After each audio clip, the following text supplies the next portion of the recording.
Le sujet le plus complexe, c'est les cédants, ou le dirigeant, ou le fondateur, qui n'ont jamais fait d'opération. C'est leur première opération. Alors là, effectivement, on est souvent confronté, et il faut le faire avec un peu de doigté, à des évaluations en amont qui sont erronées. Autre exemple plus désagréable, vous acceptez un deal dans lequel il y a ce qu'on appelle une MAC clause, la clause qui dit « j'achèterai l'entreprise » sous réserve qu'il n'y a pas des événements macroéconomiques significativement négatifs pour l'entreprise. Il y avait des gens qui avaient des MAC clauses Oui. qu'on sautait à cause du Covid. Et il y en a qui n'ont pas fait le deal. Est-ce que toi, tu aurais en tête les étapes clés d'un deal? Je pense notamment à un cédant qui ferait ça pour la première fois. C'est curieux cette méfiance autour de l'investissement financier, alors qu'investir est tout simplement indispensable pour construire le monde de demain, quelle que soit la manière dont on l'imagine. Et vous savez quoi? Prendre conscience de cette réalité, c'est déjà apporter une première pierre à son édifice. Bonjour, je suis Aurore Perrin et mon objectif avec Just Focus est de mettre en lumière le pont entre des investisseurs qui ont des idées, des projets, des convictions et leurs investissements qui sont un moyen de créer un futur qui leur ressemble. En proposant un nouveau rapport à l'argent, aussi exigeant sur sa performance que sur son sens, Just Focus est une invitation à passer à l'action. Bonjour à tous, aujourd'hui je reçois Marc Bavro qui est avocat et cofondateur du cabinet Archer, un cabinet qui est spécialisé en M&A et financement dans le cadre de ce hors-série sur les opérations de cession et d'acquisition d'entreprises. Marc accompagne des dirigeants, des acquéreurs et des investisseurs sur des opérations de cession, d'acquisition, de build-up, de LBO, et parfois même sur des dossiers encore plus complexes, où la structuration et la négociation sont décisives. Avant de continuer, je vous rappelle que vous pouvez télécharger un guide sur la cession d'entreprise dont le lien se trouve en description de cet épisode. En le téléchargeant, vous pourrez accéder gratuitement à des conseils pour mieux préparer une cession. Et dans cet épisode, on va aller encore plus loin puisqu'on va décortiquer avec Marc le rôle de l'avocat transactionnel, les étapes d'un deal, ce qui se négocie vraiment, les points de friction classiques, ce que doit comprendre un chef d'entreprise pour acheter ou vendre dans de bonnes conditions. Merci beaucoup, Marc, d'être avec nous aujourd'hui. Merci de nous accueillir. Comment vas-tu? Très bien. Bon, et toi? Ça va très bien. Voilà. Je suis ravie que tu sois avec nous et j'aimerais que tu commences par nous présenter déjà ce que fait Archer, puisqu'en plus tu as cofondé le cabinet. Et pourquoi est-ce que tu as fait le choix de cofonder ce cabinet avec cette activité-là spécifique? D'accord.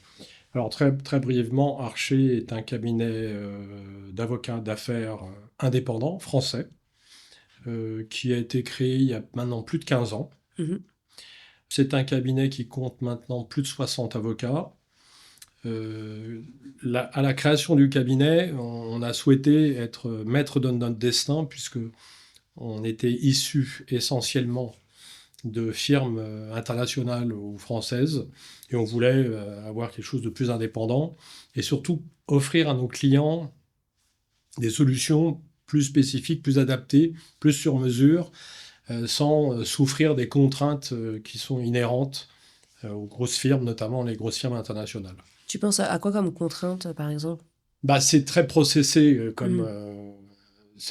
avant d'intervenir dans le cadre de ces grands cabinets, vous avez des règles de conflit d'intérêts qu'on respecte, mais qui sont extrêmement lourdes. Voilà. Vous avez bien entendu, puisqu'il faut parler du nerf de la guerre, des sujets de facturation, avec beaucoup moins d'agilité, et ce qui est normal, ce qu'on peut avoir nous. Enfin voilà. D'accord. Des choix stratégiques qui nous sont les nôtres et qui ne sont pas nécessairement ceux d'un bureau de Paris. D'accord. Aussi. Voilà. À la création, on avait 3 métiers qui étaient fusion-acquisition, fiscalité, financement. Aujourd'hui, on a 7 activités qui sont toujours ces 3-là.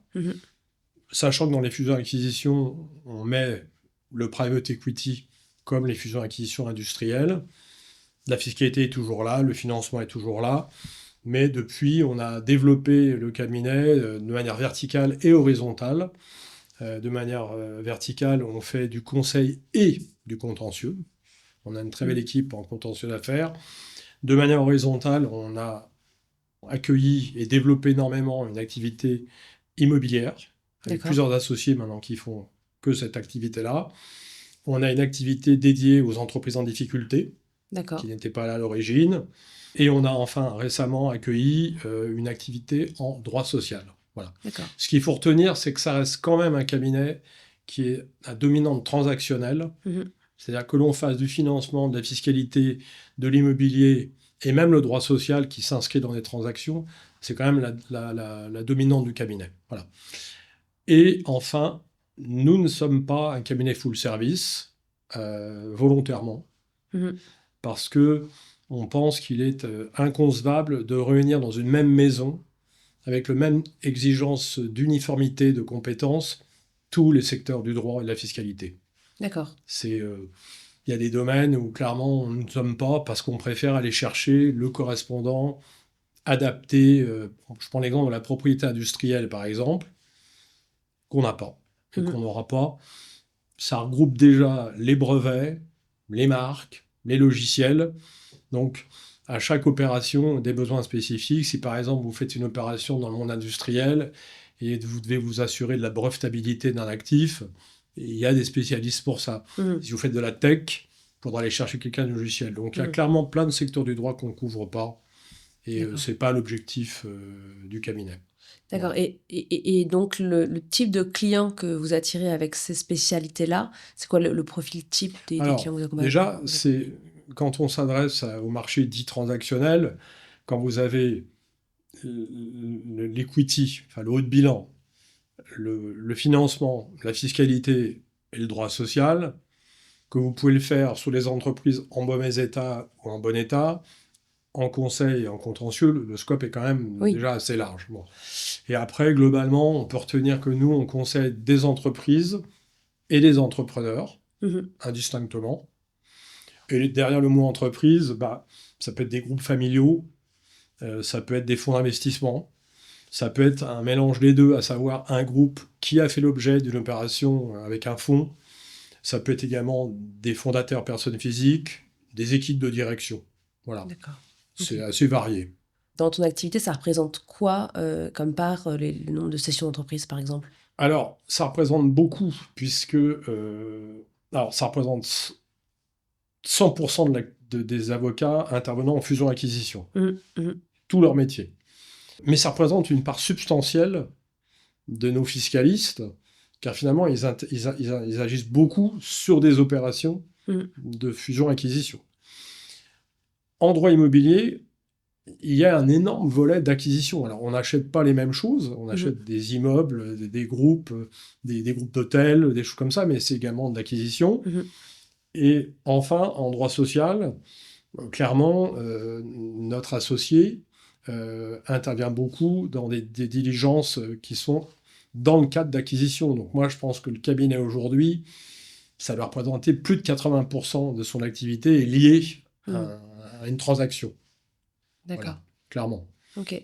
Et pour qu'on comprenne bien, notamment pour nos auditeurs qui écoutent cette série où on a aussi des banquiers d'affaires qui sont intervenus, des notaires, j'aimerais bien que tu m'expliques... La différence. Alors, la différence, évidemment, et surtout, tu vois, la chronologie, peut-être, tu as parmi les étapes d'un deal, d'une transaction, à quel moment est-ce que vous intervenez? Comment est-ce que votre expertise, elle vient compléter?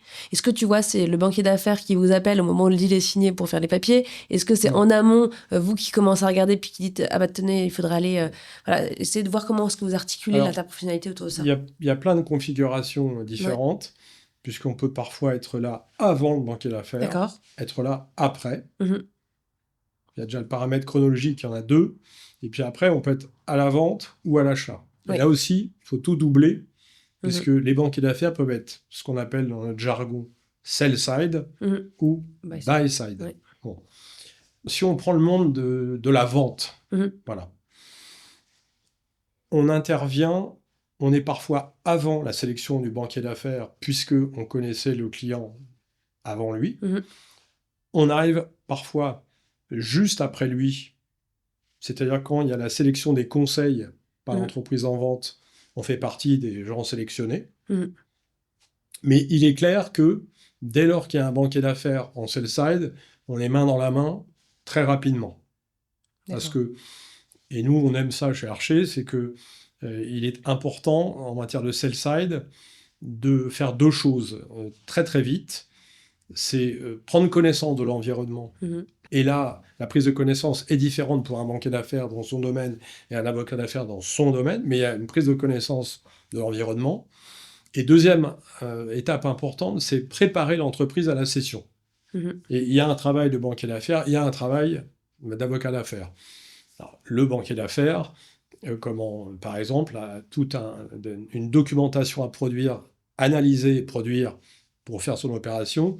On peut en avoir également en amont. Et par exemple, on peut être associé très rapidement à ce qu'on appelle, encore une fois, c'est un mot anglo-saxon, les vendor due diligence, qui sont des diligences qui se sont imposées depuis de nombreuses années maintenant, qui consistent à ce que le vendeur s'auto-audite de manière le plus objective possible pour finalement avoir un livrable au marché correspondant un peu à ce que peut faire un acquéreur en termes d'audit.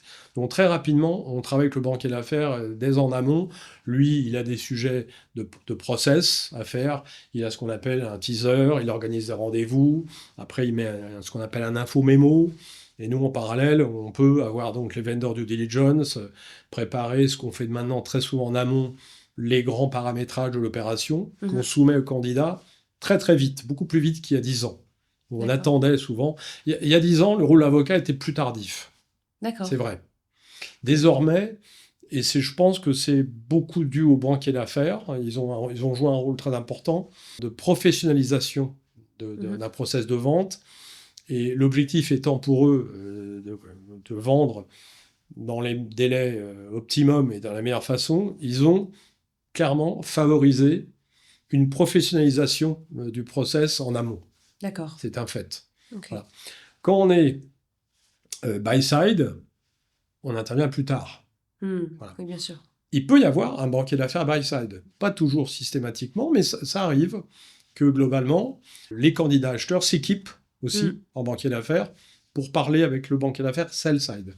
Nous, avocats à l'achat, là, on intervient quand même après la préparation de l'entreprise, après le paramétrage du deal, et on intervient dès lors qu'il faut élaborer ce qu'on appelle les manifestations d'intérêt ou les lettres d'intention de premier tour, qui sont, comme on l'indique, des manifestations d'intérêt des différents candidats, qui peuvent donner lieu à une sélection pour un tour suivant et pour exécuter le deal. Mais c'est clairement, en termes de phasing, il y a quelque chose de différent. C'est plus tardif. D'accord. Voilà. Et donc, si on se concentre déjà, pour commencer par exemple sur le côté acquéreur, quels sont les enjeux, toi, que tu vas sécuriser en priorité quand tu vas arriver sur une opération? Qu'est-ce que tu vas chercher à vérifier assez rapidement pour savoir si la société qui est identifiée... La première des choses qu'on fait, on le fait parfois avec un banquier d'affaires buy-side, mais on le fait incontestablement avec notre client acquéreur, c'est vite comprendre le deal qui est souhaité. Parce qu'avant d'avoir un acte d'achat, il y a déjà un acte de vente. Bon. Et l'acte de vente, on aime bien vite comprendre le paramétrage que le vendeur a en tête. C'est pas toujours le cas. Et c'est un exercice compliqué. Il existe parfois des situations dans lesquelles, quand une opération arrive sur le marché et des candidats sont consultés, le paramétrage est assez flou, ce qui fait que la probabilité que le client rentre dans ce que souhaite le vendeur, on a du mal à l'analyser, puisque le vendeur lui-même a une vision assez floue de ce qu'il veut. D'accord. Donc déjà, pour nous, c'est de comprendre, essayer vite rapidement de comprendre si on peut répondre, sans parler du prix nécessairement, mais par exemple, est-ce que le deal est un deal nécessairement majoritaire ou un deal minoritaire? Parfois, c'est un peu flou. Est-ce que, d'expérience, un deal qui est un peu flou, il a moins de probabilité de se faire parce que finalement, ça veut dire que la décision de cession est moins nette? Ou est-ce que finalement, il laisse plus de flexibilité, donc on arrive assez facilement à en faire quelque chose par rapport à un deal très strict, très précis? Un deal flou, il faut beaucoup de talent, de part et d'autre, parce que parfois, le flou, d'ailleurs, n'est pas nécessairement... il est volontaire. Ok. Là, je ne dis pas que le flou correspond à une négligence ou à un mauvais conseil. C'est que parfois, quand on est en sell-side, on s'aperçoit qu'il y a plusieurs hypothèses de travail possibles et c'est assez flou. En revanche, il faut beaucoup de talent pour processer, aller au bout d'un deal flou, parce que, dans un premier temps, il faut quand même réussir à convaincre un certain nombre de personnes, et si possible un maximum de personnes, de regarder l'opération malgré le flou. Et puis après, il faut que le voile se lève à un moment.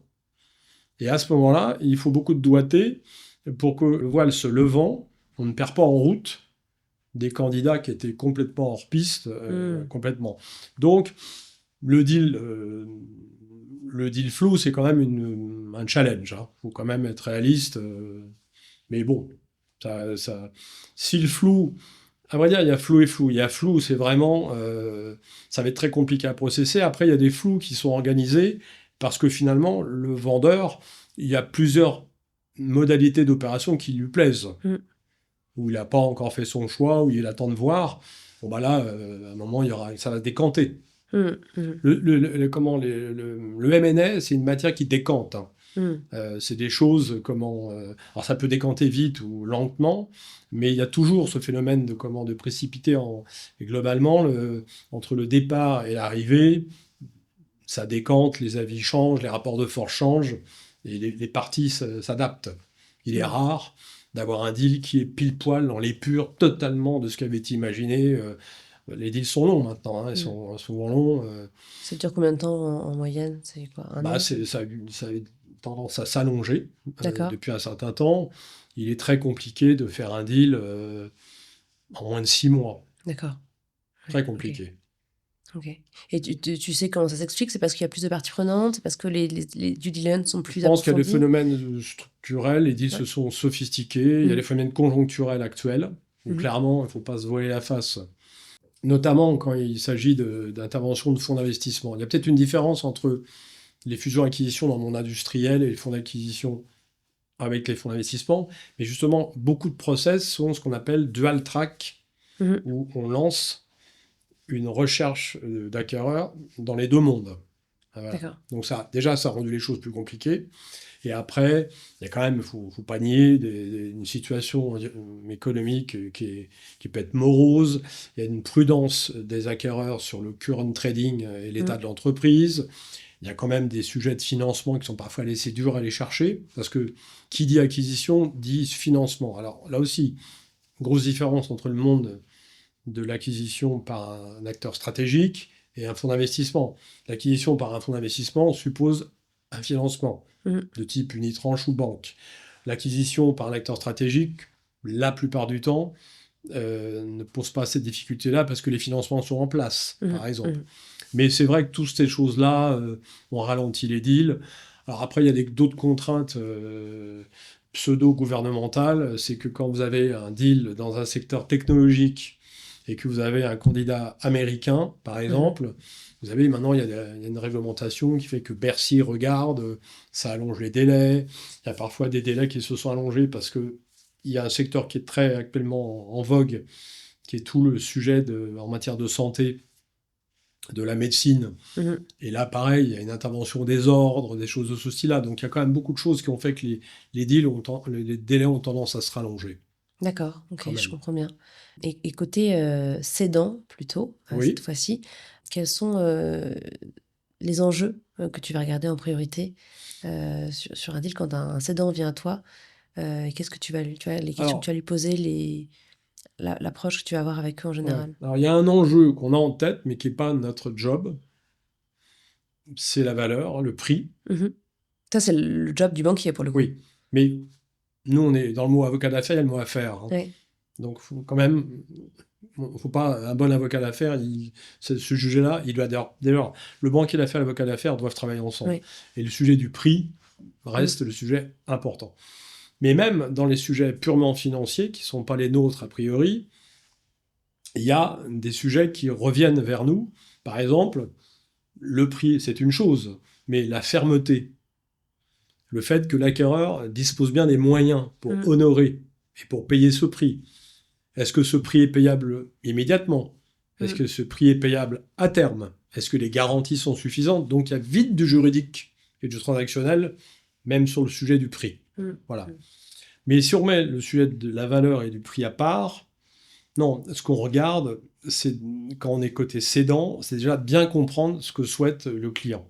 Est-ce qu'il est dans une volonté de cession de 100% à un acteur stratégique? Est-ce qu'il cherche quelque chose qui consiste à trouver un partenaire lui permettant de vendre un peu, mais également de renforcer les fonds propres? C'est un autre type de deal. Est-ce qu'il veut faire une vente de type LBO, où il vend la majorité, mais il garde une partie de l'entreprise? Donc déjà, c'est comprendre ça, parce que là, c'est des sujets juridiques, ça, immédiatement. Et une fois qu'on a fait ça, on peut, avec lui, très en amont, déjà poser sur un papier assez simple les principes clés du deal, les paramètres clés du deal. Et ça, une fois que c'est fait, c'est ça qui est mis à disposition des candidats acquéreurs. Donc on regarde très rapidement les modalités du deal. S'il y a autre chose qu'une cession à 100%, il y a donc des modalités de partenariat avec un acteur qui va arriver, un fonds souvent, et donc tout ça peut être paramétré très en amont. Voilà. D'accord. Et ça arrive souvent, parce que j'imagine que ces paramètres du deal, ils sont à la fois motivés par la nature de l'entreprise, de l'activité, puis aussi par les enjeux personnels du dirigeant. Oui. Ça arrive souvent que vous ayez des clients qui arrivent avec une compréhension erronée de ce qui serait mieux à faire pour eux. Est-ce que vous avez votre rôle à jouer dans toute la phase de discernement de qu'est-ce qu'il est mieux de faire? Ou est-ce que finalement, peu ou prou, vous arrivez plutôt à raccrocher les wagons par rapport au désir du client? Ce qui se passe, c'est que de la part des dirigeants d'entreprise, il y a des dirigeants qui n'ont jamais fait de deal de ce type-là. Il y en a qui ne sont pas à leur première opération. Bon, il y a quand même, vous savez, il y a ce qu'on appelle les deals primaires, les deals secondaires, les deals tertiaires. Le private equity, le charme, c'est qu'il y a parfois plusieurs opérations sur la même entreprise. Bon, vous avez quand même un phénomène d'éducation qui se fait, qui fait que le dirigeant qui a fait déjà 2 LBO, il sait ce qu'il veut. Bon. Mais typiquement, le sujet le plus complexe, c'est les cédants, ou le dirigeant, ou le fondateur, qui n'ont jamais fait d'opération. C'est leur première opération. Alors là, effectivement, on est souvent confronté, et il faut le faire avec un peu de doigté, à des évaluations en amont qui sont erronées. Voilà. Bon, par exemple, je souhaite un fonds qui assure ma liquidité de manière très importante, mais qui me laisse gouverner l'entreprise sans contrôle. Oui, ça marche ça pas. on l'entend, ça. Ou alors avec un contrôle, il faut qu'il me laisse tranquille, parce que moi je connais l'entreprise. Bon, voilà. Bon. Donc là, c'est à nous de dire qu'il ne faut pas insulter l'argent, et qu'il faut comprendre qu'un fonds d'investissement ou un quelconque acteur qui investit, un bon investisseur, par principe, surveille son investissement. Surtout quand il a placé de l'argent de tiers, bien sûr, ce qui est le cas du private equity. Et que cette surveillance de l'entreprise ne signifie pas de prendre les rênes, mais ça signifie de disposer d'outils pour contrôler la gestion. Voilà. Donc ça, par exemple, il y a des fois des quiproquos au début, d'un fantasme d'un investisseur qui ne demanderait pas grand-chose après, qui attendrait tranquillement la liquidité. Il faut quand même comprendre qu'un investisseur, l'objectif consiste à faire des plus-values. C'est pas un gros mot. Hein. Alors certes, comme on attache beaucoup de soin à préserver l'intérêt social, mais le sujet d'un investisseur, c'est de faire une plus-value. Donc il y a un chemin entre l'investissement et la plus-value qui s'appelle une phase de gouvernance. Alors, on pourra en parler éventuellement d'acquisition complémentaire, ce qu'on appelle les build-up. Mais à un moment, il y a une phase de liquidité où on vend. Bon. Bah là, par exemple, il y a un autre quiproquo aussi très fréquent, c'est de dire et je vends quand je veux, quand j'aurai décidé du timing et de l'acquéreur, mon partenaire sera contraint. Voilà, donc il faut lui dire que les choses ne se passent pas de cette manière-là. En tout cas, il faut trouver un point d'équilibre. Donc ça, très rapidement, on le voit très vite. Hein, et ça, il faut corriger très vite les sujets. Ouais. Et tu peux avoir des gens qui renoncent, du coup, j'imagine, à réaliser une opération parce qu'ils ne sont pas capables d'entendre ça. Alors moi, je pense que l'un des conseils que je dois donner, au-delà du fait qu'il faut préparer l'entreprise, qu'il faut la préparer à la vente et définir le paramétrage du deal souhaité, je pense qu'il y a toujours quelque chose de très important, c'est toujours avoir ce droit de ne pas faire d'opération. Et ça, vous êtes capable de le dire, quand même vous êtes rémunéré aussi sur l'opération? Sur ce sujet-là, mes amis banquiers d'affaires vont dire que je ne suis pas très sympathique. Le monde se sépare entre les deux. La rémunération des avocats d'affaires, si elle peut comprendre une partie au succès, ne comprend pas que cette partie-là. Oui, bon. Il y a aussi des honoraires. Voilà. Mais au-delà des modalités de rémunération, je pense qu'il y a une forme d'honnêteté et on a plus à perdre de conseiller des clients et de les pousser à faire une opération qui ne leur convient pas, sur la durée déjà. Et donc je pense qu'il faut que nos clients, d'ailleurs acheteurs, vendeurs, c'est valable des deux côtés, le droit de ne pas faire, cette capacité de dire non, c'est très important, et je pense que c'est en termes de rapport de force dans l'opération. Quand vous avez une contrepartie dont vous savez qu'elle peut décider de ne pas donner suite, ça change le rapport de force. Ouais, totalement, oui, bien sûr. Voilà, il faut pouvoir... Et donc ça fait lien avec la question que je voulais te poser aussi, justement. Je pensais aux entreprises qui sont en mauvaise santé, toute la dimension restructuring.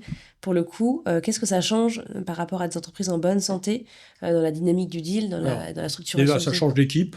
Parce que oui, c'est plus les mêmes personnes qui s'en occupent. C'est plus les mêmes personnes. Et c'est pas un hasard, parce que c'est un autre métier. Voilà. Je vais parler à la place de l'équipe restructuring, parce que je connais bien l'associé qui en est responsable. Le fait est que c'est un sujet un doigté différent. C'est que quand il se place du côté de l'entreprise en difficulté, lui, ce qui va dicter sa conduite, c'est de protéger l'entreprise. Voilà. Et donc, le fait est que la psychologie ne consiste pas à savoir si on fait ou on ne fait pas. Ça consiste parfois à adopter une attitude extrêmement dure à l'égard des acteurs de cette entreprise, parce que l'entreprise, c'est un tout. C'est comme une combinaison de moyens. Il y a des hommes, il y a de l'argent, il y a des moyens matériels, tout. Et donc, l'activité d'avocat d'entreprise en difficulté consiste parfois à avoir des rapports assez tendus avec les créanciers, les banques, voire les actionnaires. Tout ça dans un but unique de préserver l'entreprise. D'accord. Voilà. Quand vous êtes à l'achat, quand vous vous mettez côté banquier, c'est d'essayer de protéger au maximum votre client prêteur pour que les concessions, si concessions il doit y avoir, soient le plus faibles possible. Bon. Quand vous êtes côté acheteur, là, clairement, c'est une attitude qui est différente. C'est que là, vous devez regarder un objet qui va mal. Bon. Et il faut avoir du doigté, puisque il ne faut pas tomber dans le principe, c'est-à-dire, puisque ça va mal, je peux faire n'importe quoi, n'importe quel prêt, n'importe quelle condition. Puisque, finalement, acheter une entreprise qui va mal, ça a un intérêt que si, à un moment, elle va bien. Et acheter une entreprise qui va très mal, et c'est de manière définitivement le cas, ça serait une mauvaise affaire. Voilà. Et un de mes clients qui disait que acheter pas cher des entreprises qui vont mal, ça donne rarement quelque chose c'est assez rare que ça finisse en bonne opération. D'accord. Donc voilà. Mais après, en effet, la grosse différence quand même, c'est que parfois, par exemple, quand vous êtes du côté de l'entreprise qui va mal et que vous avez des offres d'achat ou des offres de financement, c'est clair que le rapport de force n'est pas le même que quand vous avez une entreprise qui va bien. Même sans aller dans les sujets d'ailleurs d'entreprises en vraie difficulté, on a un peu ce phénomène-là dans les levées de fonds en technologie. Oui. C'est pas encore des entreprises qui vont mal au sens industriel du terme, mais c'est des entreprises qui ont un besoin impératif de fonds. Oui. Bon.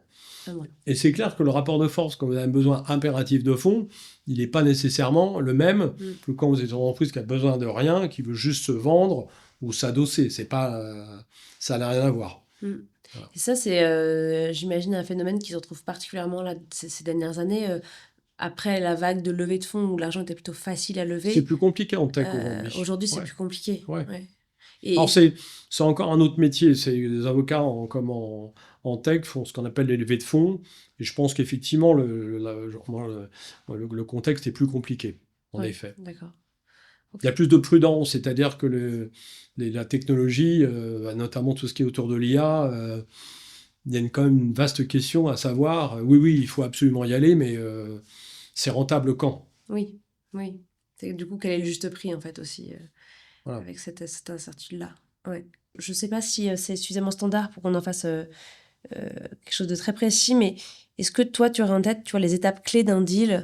Je pense notamment à un cédant qui ferait ça pour la première fois. Bon, on va faire la partie cédante, parce que c'est Oui. ça qui est la plus complète. Oui. Bon. Très bien. Étape numéro 1, une fois que les conseils sont choisis, donc voilà, c'est préparer l'entreprise,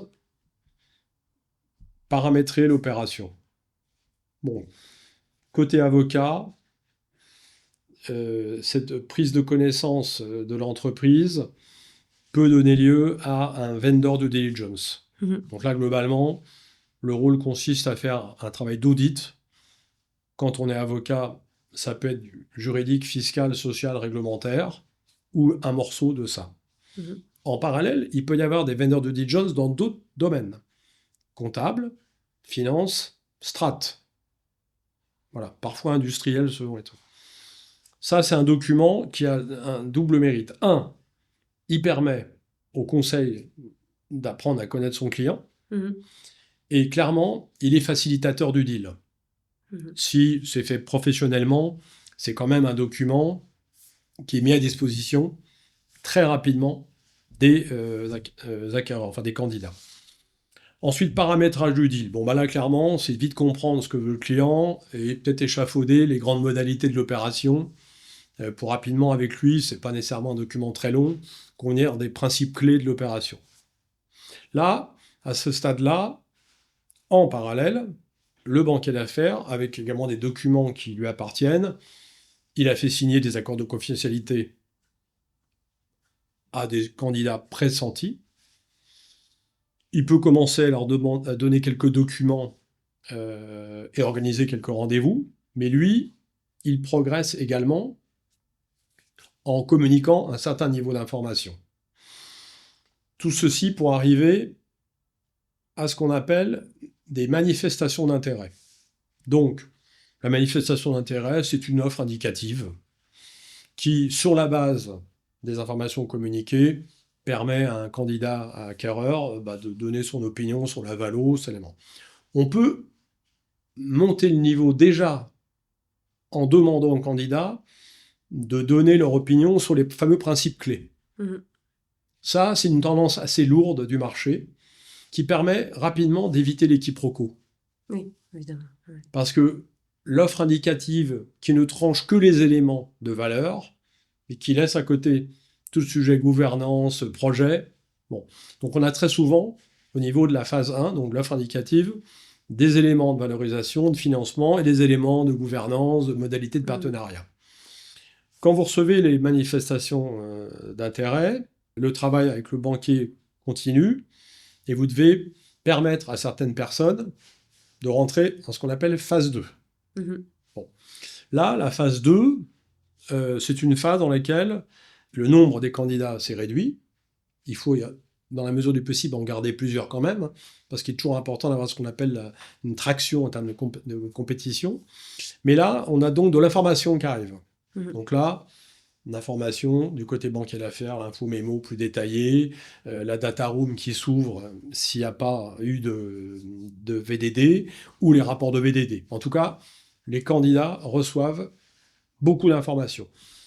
La plupart du temps, ils reçoivent toute l'information. Parfois, ils ne reçoivent pas tout, quand par exemple, parmi les candidats acquéreurs, il y a un concurrent. Oui. Et là, on filtre l'information. Là, on coupe en deux encore cette phase-là, on va donner, ou on anonymise, en tout cas, pour dire voilà, pour lui permettre de continuer à travailler, certes, mais pas tout donner toute l'information de type concurrentiel. Et là, c'est aussi, j'imagine, l'avocat du cédant qui a un rôle très important à jouer pour l'aider à déterminer ce qu'il peut dire. Là, on aide, en disant ça, c'est sûr que non, ça, on peut, voilà. Et il peut y avoir des informations qui sont transmises de conseil à conseil, mais qui n'arrivent pas jusqu'à l'acquéreur ou jusqu'au cédant, pour justement préserver tout en... Ça, il y a très souvent une demande des clients qui disent non, je ne donne pas l'information, mais c'est consultable entre confrères. Bon. Effectivement, la déontologie des avocats fait qu'on est protégé, Ouais. Mais pour que cette information soit traitée de manière qualitative, qu'elle reste entre avocats, a un rôle très limité. Hein. Donc moi, je suis toujours sceptique. Faut bien quand même, notre métier de conseil consiste peut-être à analyser l'information, mais surtout à donner le résultat de nos analyses à nos clients. Donc, Oui, il faut bien sûr. bien que ça parte un moment. Mais ça arrive effectivement qu'il y ait des échanges entre avocats. Après, on arrive à la phase dite d'émission des offres fermes.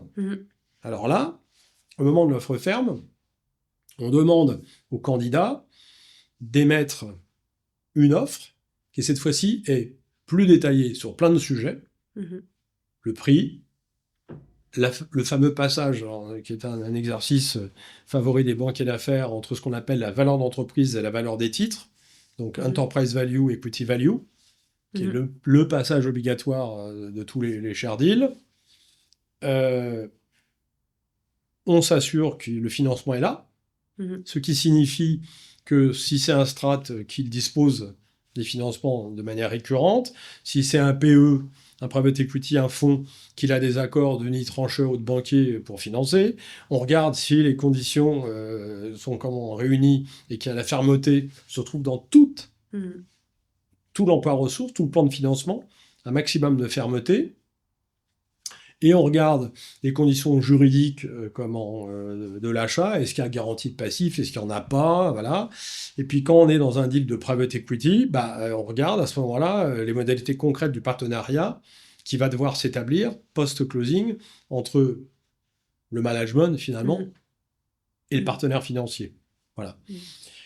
Et là, on passe en exclu. Oui, avec le candidat qui a été retenu. Ouais. Bon. On en choisit un. Il y a souvent à ce moment-là des sujets à respecter, c'est très important, de droit social avec la consultation des instances représentatives ce qu'on appelait tout ce qui est Works Council, enfin voilà, les comités d'entreprise, les comités économiques et sociaux, des choses comme ça. Il y a la loi Hamon, on ne rentre pas dans les détails. Enfin, il y a tout un volet, clairement. Il y a parfois, mais en tout cas, on passe en exclu. Voilà. D'accord. Et là, une fois qu'on est en exclusivité, on ne travaille qu'avec, bien entendu, le candidat sélectionné, et on est dans la phase d'exécution, qui est un peu la phase 3 du deal, où là, clairement, la phase d'exécution, ça consiste à produire toute la documentation de l'opération, et le diable est dans les détails. Donc, contrairement à ce que peuvent penser plein de gens, le travail est loin d'être terminé, et même sur le fond de l'opération, lors de l'exclu. C'est fréquent que le deal casse à ce moment-là, ou c'est plutôt en amont que c'est risqué? Alors, si l'exclu est fondé sur un deal qui est très ferme, qui n'est pas soumis à des conditions, c'est quand même assez peu fréquent. D'accord. Mais quand, par exemple, vous acceptez, parce que le rapport de force est ainsi fait, d'avoir des conditions de financement, vous acceptez une condition de financement, oui, ça peut, pas de financement. Autre exemple plus désagréable, vous acceptez un deal dans lequel il y a ce qu'on appelle, c'est le jargon anglais, une MAC clause, qui est la clause qui dit j'achèterai l'entreprise sous réserve qu'il n'y a pas des événements macroéconomiques significativement négatifs pour l'entreprise. Enfin voilà. Bon. Et là, je vais donner un exemple qui n'est pas si vieux que ça. Qu'est-ce que le Covid? D'accord. Il y avait des gens qui avaient des MAC clauses qu'on sautait à cause du Covid. Et il y en a qui n'ont pas fait le deal. Ok. Alors, je ne donnerai pas les noms, mais il y a un cas très... Voilà, ça arrive. Quand il y a des conditions, par exemple, de réinvestissement, en disant, voilà, moi j'achète votre entreprise sous réserve que le management réinvestisse tant à mes côtés, et le management n'est pas là. Voilà. Après, est-ce qu'il y a des opérations, heureusement non, où on est en exclu et les conditions sont remplies et l'opération ne se fait pas? Normalement, on va au bout. Okay. Alors, il reste le sujet principal de l'activité de l'entreprise qui, sur la période, parce que c'est long, ça. Si vous avez un vrai pépin sur l'activité elle-même, sur l'activité pendant la période, et qu'il n'y a pas cette fameuse MAC clause, l'acquéreur peut décider de ne pas donner suite Il a des pénalités en général à ses risques et périls. Oui, d'accord. Et ça, les pénalités, elles sont établies en phase 2 plutôt. Alors c'est très rare, ce qu'on appelle les pénalités, mais le fait est que quand vous avez un deal qui est packagé, ferme, et qu'il y a une défaillance, on va aller sur le terrain judiciaire. Hein. Oui, et côté cédant, j'imagine, et côté acquéreur, en fait. Alors, effectivement, côté acquéreur, ça peut arriver aussi, quand vous avez la même chose, et là, le cédant décide de ne pas faire. Alors lui, le cédant, il décide rarement de ne pas faire parce que l'entreprise va mal. Oui. Et par exemple, il peut avoir des tentations de ne pas faire parce qu'il a reçu une autre offre meilleure. Parce que le fait est qu'être en exclu ne fait pas obstacle à la réception d'offres. Oui, par d'autres moyens, potentiellement. Voilà. Ouais. Ce qui est interdit, c'est de le solliciter, de travailler avec quelqu'un d'autre. Mais bon, et là arrive une offre qui est bien meilleure, tout ça, peut-être que dans la tête d'un cédant, ça peut... Bon, c'est quand même très exceptionnel. Hein. Les deals qui vont en exclu et dont on a assuré le financement, ils vont au bout. D'accord. Est-ce qu'il y a des éléments de contexte particulier auquel tu es confronté ces derniers temps qui pourraient intéresser les personnes qui nous écoutent voilà. Je pose la question, c'est très large. Non, à mon avis, l'élément de contexte qui est le plus conjoncturel, c'est la longueur des deals. Ouais, et le fait est qu'il y a aujourd'hui une sorte d'attentisme entre les vendeurs qui, malgré le contexte économique parfois morose, ne font pas le deuil du prix, et des acheteurs qui se disent, alors qui eux-mêmes ont parfois du mal à lever les fonds pour exercer leur activité, mais qui eux veulent pas non plus, aimeraient bien acheter, alors que le deuil est fait, et payer moins cher. Il y a quand même un acte de vente et d'achat dans ces histoires-là. Donc c'est un peu ça qui rend les opérations un peu plus longues et difficiles. Ouais. Mais il y a un moment, il y a un phénomène d'accumulation. C'est que c'est un cycle, et le M&A, depuis que je le pratique, a toujours été cyclique, faut pas se leurrer. Il y a des crises, il y a des périodes de bulles, il y a des périodes d'éclatement de bulles, il y a des choses comme ça. Et là, aujourd'hui, d'après ce que je comprends, il y a quand même un phénomène d'accumulation des opérations de cession. Et il y a un moment, ça va se libérer. Mais il faut trouver le point d'équilibre. D'accord.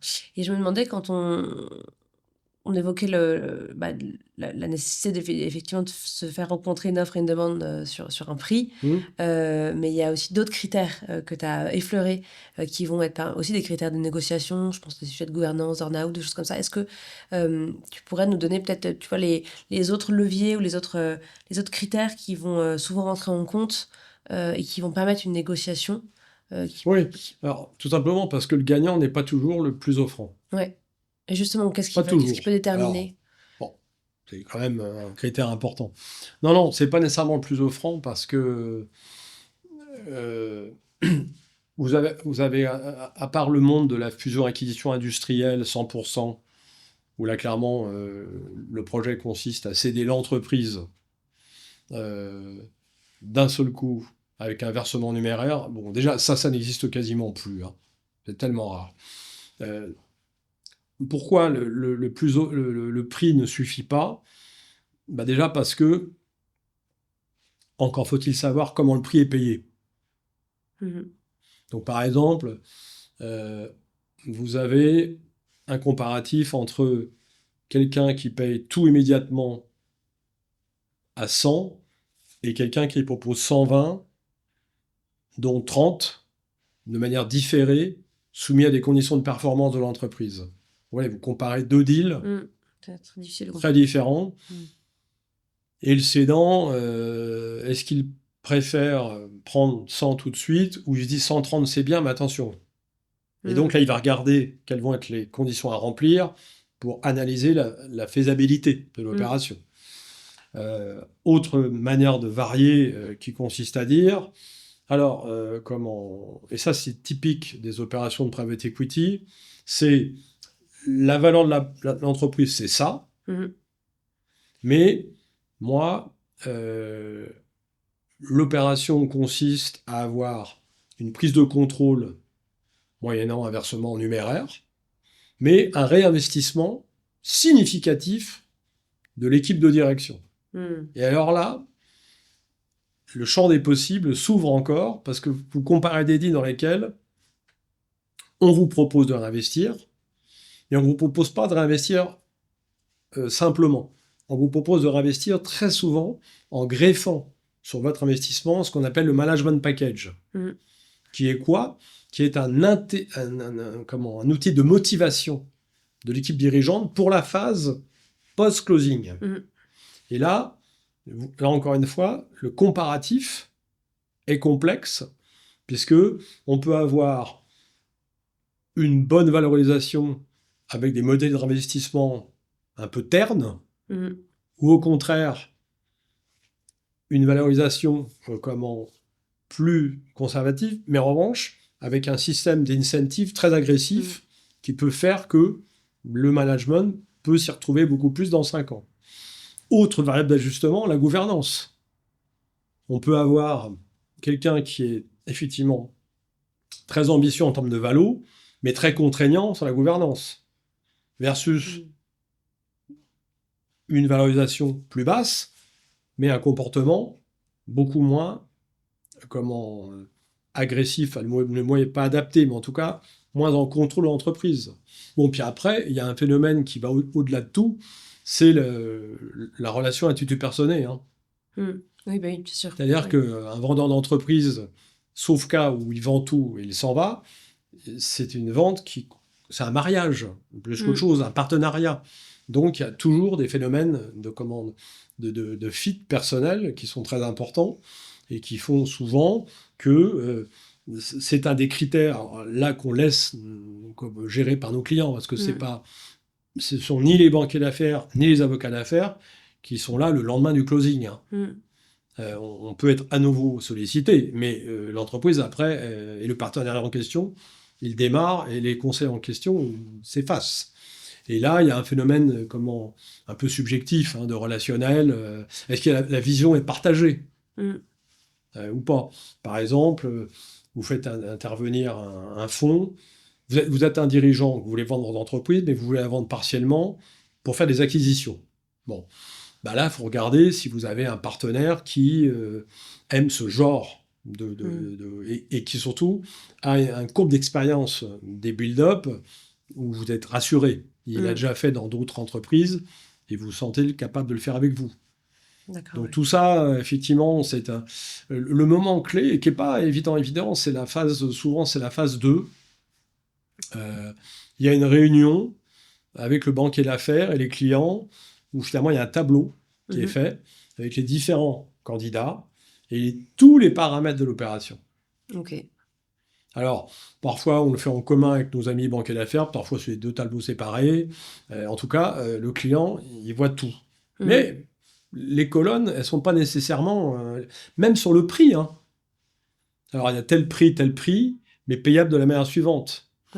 Autre exemple, encore plus technique. Il y a la même valeur d'entreprise, mais il n'y a pas la même valeur de titre. Donc, le chemin a été différent.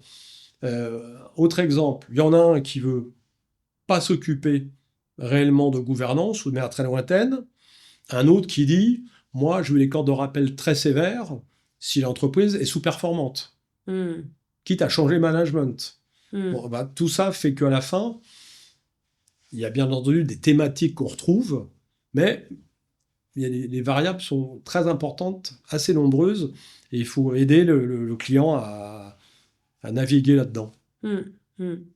Et je ne sais pas si tu as accepté de répondre à ma question, mais tout cet accompagnement, il a extrêmement, une valeur qui est énorme pour le cédant. Tu disais que vous étiez en partie au success fee. Ça coûte combien à un dirigeant de vendre son entreprise? Les avocats d'affaires? Oui. Alors, si tu sais pour les autres, tu peux aussi, mais juste avoir un ordre de grandeur. J'imagine que c'est très variable selon les opérations. Mais... c'est très variable parce que ça dépend... Alors, je pense qu'il faut quand même être très honnête. Les avocats, aujourd'hui, ils sont quand même soumis à un paramètre qui est simple, c'est la taille de l'opération. C'est-à-dire que le modèle des avocats qui consiste historiquement à vendre des heures n'échappe pas même si ça déplaît à certains de mes confrères, à la volumétrie de l'opération sous-jacente. Et moi, je trouve effectivement normal que quand vous regardez un emploi ressources, les frais de transaction soient adaptés à la volumétrie de l'opération. Bien sûr. Il y a quelque chose qui... Voilà. Et donc, ça signifie que, répondre à votre question, si vous faites du small cap, il y a des opérations qui se font à largement moins de 100 000 euros. D'accord. Et puis, si vous faites des opérations large cap, ça peut monter à plusieurs millions d'euros. D'accord. Bon. Ouais. Normalement, mais c'est pas si évident, le travail n'est pas le même non plus. Oui. Une opération large cap avec des financements qui ne se situent pas en France, différentes juridictions à traiter, une population de clients, par exemple, comme vous conseillez, de très nombreux managers, voilà. Bon, vous avez un vendor du diligence sur un groupe énorme avant. Bon, c'est normal, voilà. Une opération small cap, vraiment, il y a moins de choses à faire. Mais, malheureusement, pour les avocats d'ailleurs, c'est pas si évident. D'accord. Donc, c'est plus difficile, j'imagine, de trouver un avocat pour des petites opérations, pour des grandes opérations, parce qu'ils sont peut-être Alors, à vrai dire, il faut être très réaliste. Il y a quand même des familles de cabinets qui sont propres à chaque segment. D'accord. Il y a des firmes qui correspondent très bien à une typologie de deal. Quand vous faites un deal, un instant de raison dans le monde entier, large cap, la probabilité que ça échappe à des cabinets anglo-saxons est faible. D'accord. Oui, d'accord. Ce qui est normal. Ils peuvent se projeter dans de très nombreuses juridictions très rapidement. Oui. Voilà. Après, il y a des secteurs d'activité où des cabinets sont réputés en raison de la connaissance du secteur. Voilà. Bien sûr. Donc, il y a quand même... Le monde est assez bien identifié. Et vous arrivez à estimer pour votre client dès le début combien va lui coûter l'opération, ou c'est quelque chose qui se construit au fur et à mesure des échanges? Alors nous, on arrive à estimer, parce que ça correspond à notre expérience. Bah oui, bien sûr. Bon. Et après, on part pour principe que... Mais ça, c'est la facilité d'être dans un cabinet indépendant. C'est que globalement, on peut travailler sur une base d'estimation forfaitaire qui ne nous met pas à risque, ni le client. Après, on insiste particulièrement à avoir un dialogue permanent sur ces sujets-là, pour savoir ce qui se passe si l'opération avorte, qu'est-ce qui se passe si elle se fait, qu'est-ce qui se passe si le client est très satisfait. D'accord. Ouais. On nous arrive maintenant d'avoir des pratiques de bonus discrétionnaires qui sont payés parce que le client est heureux et qu'on lui a fait faire une belle opération. Donc voilà, on arrive en général sur ces sujets d'honoraires. En tout cas, chez Archer, moi je ne sais pas ce qui se passe chez les confrères, mais on n'a pas de difficulté au niveau des honoraires. D'accord, non mais c'est intéressant, merci d'avoir répondu de manière aussi transparente. Je pense que c'est des questions que les gens se posent beaucoup et qu'ils n'osent pas forcément poser. Après, oui, le chiffre... de toute façon, le client peut trouver que c'est toujours trop cher, c'est un peu normal. Nous, pas assez. Mais on arrive toujours à trouver un point d'équilibre. Encore une fois, il faut surtout avoir envie de faire l'opération. Parce que le sujet, quand même, c'est de se dire... cette personne-là, nous, on a des clients qu'on connaît depuis très longtemps. Et qu'on garde. Parce qu'on est plus dans garder nos clients que faire des pitchs toutes les semaines pour des nouveaux clients. On fait les deux, mais voilà. Et donc, il faut quand même, à mon avis, la première des choses quand même à se dire, c'est que, il y a une opération qui démarre. Avec cette personne-là, tu vas passer 1 an tous les jours, à des heures souvent qui ne sont pas dans les heures de bureau classiques. Voilà. Cette personne-là, elle va t'appeler rarement pour des choses qui vont bien. Voilà. Sinon, elle fait toute seule. Donc, il y a des phénomènes incontestablement très anxiogènes dans les phénomènes de vente d'entreprise. On ne vend pas sur l'entreprise toutes les semaines. Oui, bien sûr. Souvent, on vend sa vie. Enfin, en tout cas, une partie de sa vie. Voilà. Donc, le vrai sujet consiste à savoir si, pour ce client-là, on est disposé à se rendre très disponible, à parfois avoir un rôle qui surpasse le simple technicien du droit ou de la fiscalité, et inversement, pour le client, de se sentir libre de poser les questions qui viennent pour être assuré, pour faire des choix. Donc une fois qu'on a ça, le sujet des honoraires, on trouve toujours un terrain d'entente. D'accord, ok. J'ai une dernière question à te poser. Je vois qu'on a passé plein de temps ensemble. Merci beaucoup parce que c'est très, très riche et très, très précis. Est-ce que tu as un dernier conseil que tu donnerais à un dirigeant, peut-être justement, comme tu disais, qui vend une entreprise qui est un projet de sa vie, en fait, en tant qu'avocat d'affaires? Quel conseil tu pourrais donner? J'aurais tendance déjà à... Bon, je vais prêcher pour peut-être pour vous allez dire que ce que je vais dire c'est pour provoquer l'afflux de dossiers. Mais bon, peut-être dans les entreprises, il y a peut-être le sujet de il y a un moment il faut faire un deal.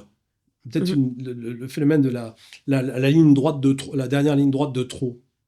D'accord. Voilà. De vendre trop tard, en fait. Oui.